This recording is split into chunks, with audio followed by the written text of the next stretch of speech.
महीनों में अचीवमेंट किया है इस विभाग का, क्योंकि हम लोगों को इस बात का ख्याल है कि लोकसभा चुनाव के दरमियान भी हम लोगों को काफी क्षेत्रों में घूमने में पुल के लिए और सड़क के लिए लोगों ने डिमांड किया था। बहुत से जगहों पर वोट का बहिष्कार भी हुआ था। तो माननीय मुख्यमंत्री जी ने, जो इस बिहार के लिए हमेशा चिंतित रहे हैं और बिहार के विकास के लिए हमेशा प्रयासरत रहे हैं कि कहीं से भी पैसा हो, चाहे वो वर्ल्ड बैंक हो, भारत सरकार हो, ऐसा ला करके बिहार के विकास के लिए उन्होंने बिहार को आगे बढ़ाने का काम किया। और यही कारण है कि आज हमारा बिहार सबसे तेज गति से पूरे देश में विकास दर से हम आगे बढ़ रहे हैं। और उसी कड़ी में माननीय नेता ने इस बार 9 वर्षों के बाद मुख्यमंत्री सेतु योजना की शुरुआत की। और ये हमारे विभाग के लिए एक बड़ी चुनौती है कि इस चुनावी वर्ष में हम उस टारगेट को कैसे हम ले पाए। लगभग हम लोग 1000 पुल इस वर्ष हम लोग ने टारगेट किया है। जो हम लोगों का सेल्फ टारगेट है वो लगभग 1000 पुलों के निर्माण का है, जिसमें 600 पुल हम लोग मार्च के पहले इस वित्तीय वर्ष में लेंगे और 400 पुल नेक्स्ट वित्तीय वर्ष में लेंगे। और उसके लिए हमारे यहाँ से सभी जो हमारे जो प्रभारी मंत्रीगण हैं उनके यहाँ से हम लोगों का सूची भी हम लोगों ने, और जिला प्रशासन से, जनप्रतिनिधियों से हम लोगों ने सूची भी मंगवा लिया है। उसकी हम डिटेल चर्चा करेंगे कि कहाँ कहाँ से हमारा आया है। और जो हम लोगों ने नई योजना की शुरुआत की है, जिसके लिए हम अपने माननीय मुख्यमंत्री नीतीश कुमार जी और अपने पूरे टीम के लीडर, खास करके अपने एसीएस और चीफ सेक्रेटरी, इन दोनों को साधुवाद देते हैं, धन्यवाद देते हैं कि Amritlal Meena ji as a CS पथ निर्माण विभाग में भी उनकी भूमिका रही है as a secretary, principal secretary, और संयोगवश हमारे विभाग में भी उन्होंने काम किया है। तो उनके अनुभव का लाभ हम लोगों को मिला। और हम लोगों ने ये जो नई स्कीम अनुरक्षण नीति 7 साल की लाई है, वो अनुरक्षण नीति पहली बार ग्रामीण कार्य विभाग ने अपने इस फाइनेंशियल ईयर में माननीय नेता के सुझाव पर और माननीय नेता के दिशा निर्देश पर हम लोगों ने इसको शुरू किया है। और लगभग जो हम लोगों ने टारगेट किया है, लगभग इस पूरे जून तक हम लोग कोई भी बिहार की ऐसी सड़क नहीं रहेगी, कोई भी ऐसी सड़क जो हम लोगों का अपना सेल्फ टारगेट है कि जिसको हम लोग गड्ढा मतलब पॉट फ्री नहीं कर पाए। हम सब जून तक, हम हमारा टारगेट है कि बरसात के पहले पहले तक, जून तक, 15 जून के पहले पहले तक पूरे जो बिहार की जितनी सड़कें हैं उसको हम लोग पॉट फ्री करने का प्रयास करें और उसको हम लोग पॉट फ्री करने का कोशिश करें।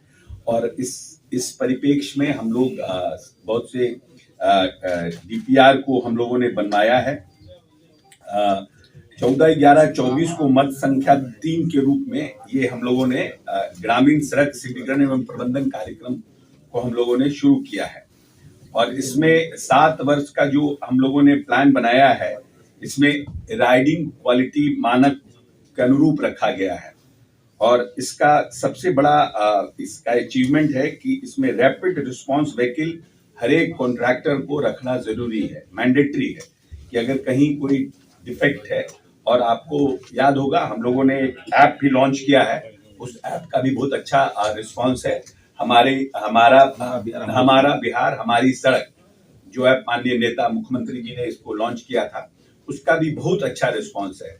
जो लोग हैं उस ऐप पे आ रहे हैं, उसको डाउनलोड कर रहे हैं और अपनी सड़कों की समस्याओं को दिखा रहे हैं।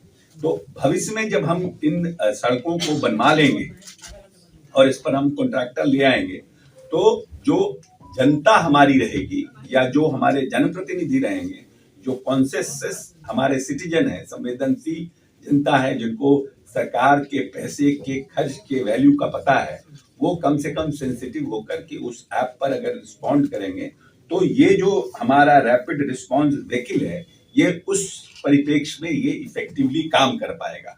इसलिए इसको हम लोगों ने मैंडेटरी किया है। ये निर्णय हमारा ऐप, हमारा ये रैपिड रिस्पांस व्हीकल, ये सब हमारा एक दूसरे से लिंकेज है। देखिए, ऐसा है कि ये समस्या हमारे विभाग में बहुत जिम्मेदार है कि जो आप बात कह रहे हैं ये बहुत जायज आपका प्रश्न है। ये बड़ा जेन्युइन है कि कॉन्ट्रैक्टर ब्लैक लिस्टेड हो जाते हैं, कार्रवाई हो जाती है और कानूनन तौर पर हम उसको एक नए मतलब नाम से करने में हम कानूनन रोक नहीं पाते हैं। ये भी सत्यता है कि अब कोई आप उसके ऊपर FIR तो कर सकते हैं, जैसे विजिलेंस से आपके यहाँ पेपर गया प्रूफ, आपके यहाँ से तो कोई कार्रवाई ही नहीं होती है। नहीं, ऐसा नहीं है। ये आरोप लगाना सत्य नहीं है। आप कहिएगा तो प्रूफ दे देंगे, आपके यहाँ से कोई कार्रवाई नहीं होती विजिलेंस के लेटर पे। अरे आप दीजिएगा, ऐसा देखिए, ऐसा प्रेस कॉन्फ्रेंस में ऐसे आरोप लगाइएगा तो आई एम नॉट क्लियर है। तो आप यहाँ कहाँ लगाने जाएंगे? आपके विभाग में दिया हुआ है। I am not going to bite. ऐसा नहीं है ना कि आप हमको कोई भी कुछ भी कि हमारे यहाँ से कार्रवाई नहीं होती। आप किसी के लिए स्पेसिफिक होंगे, दीजिएगा, लिख करके बताइएगा। आप अभी तक 72 इंजीनियर पर कार्रवाई हो चुकी है, कम से कम 100 से ऊपर कॉन्ट्रैक्टर पर कार्रवाई हो चुकी है। ऐसे आप कहिएगा बैठकर प्रेस कॉन्फ्रेंस में कार्रवाई नहीं होती है, नहीं, गलत बात है। तरीका ये तरीका ठीक नहीं है। सॉरी, वेरी सॉरी, ये तरीका ठीक नहीं है। आप यू कैनॉट ब्लेम। हाँ, आप ये कहिए कि उसके ऊपर कार्रवाई नहीं हो, that is a different thing, but you can't blame कि आपके यहाँ कार्रवाई नहीं होती है। इतने साल में हमारे यहाँ, जब से हम इस विभाग में आए, इतनी कार्रवाई हुई है, तो कैसे कार्रवाई होगी? बिल्कुल, काहे नहीं देंगे, बिल्कुल देंगे, आपको पूरा लिस्ट देंगे। आपका ऐसा है कि कोई स्पेसिफिक मामला है, या तो आप स्पेसिफिक मामला हो तो अभी दे दीजिए। हो सकता है कोई भी कार्रवाई किसी के ऊपर छूट गया हो या वो कार्रवाई कहीं प्रक्रिया में हो, आप तो तभी जानेंगे ना उस बात को जबकि वो कार्रवाई अंतिम स्तर पर पहुंचेगी। बाकी हमारी संचिका में कहाँ क्या कार्रवाई हो रही है ये तो कोई पब्लिक, लोगों ने तो इसीलिए अब पब्लिक के लिए भी ऐप कर दिया है कि भाई कोई भी आदमी कहीं से भी सड़क खराब हो, अभी तक तो खाली इंजीनियर नहीं या खाली वहां के जनप्रतिनिधि नहीं, आम आदमी भी उसकी सड़क का करे। अब ये इसका मतलब ये नहीं है कि हम रातों रात सबको ठीक कर देंगे, कम से कम मेरी जानकारी में तो आएगा वो चीजें।